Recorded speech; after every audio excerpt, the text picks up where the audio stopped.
Hi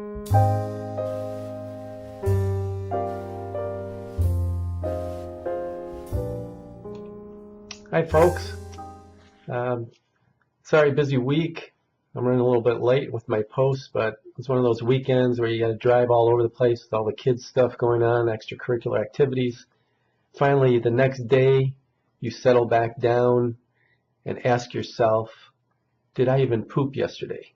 Because there was so many things going on, I don't even remember. So anyway, one little announcement from Weight Watchers that I'm going to pass along, since a couple of weeks ago I spoke about losing weight, some overweight children, and how to encourage them to lose weight. Anyway, Weight Watchers announced that this summer, if you are between the ages of 13 and 17, they will offer a 6-week weight loss course at no cost.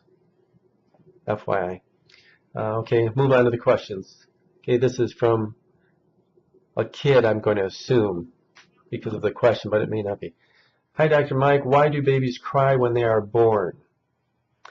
I honestly don't remember why I cried when I was born, but I'm going to take a shot at it.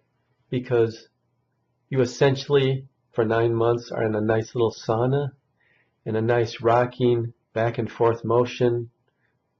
Actually, it's a jacuzzi more so, in nice hot water. And you're rocked back and forth to sleep in a nice dark environment, and your food is taken care of, and you can pee wherever you want. I don't know if you know that, but you can actually pee in your amniotic sac. So for boys, that's probably very liberating. And then after that, you're brought out into the world. It's bright, it's loud, you get poked and prodded. I would cry. So like I said, I don't remember why I cried when I was born, but I'm going to assume that's the reason.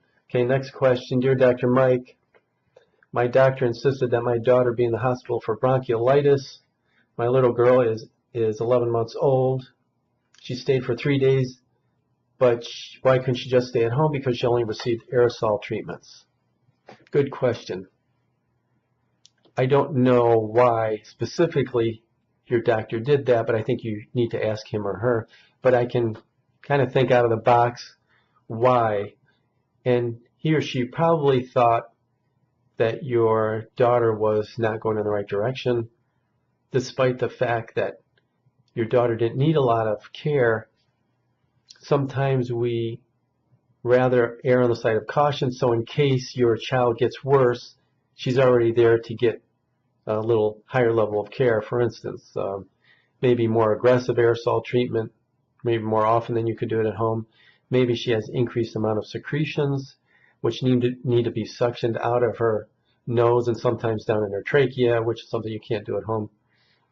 Sometimes the kids need a more invasive, or rather non-invasive form of breathing for them, like a nasal prongs with a high pressure oxygen, and even a non-invasive mechanical ventilation means even with nasal prongs, your child can be on a ventilator, and they can also progress to requiring intubation, or meaning a breathing tube, which is placed in their trachea to help them breathe.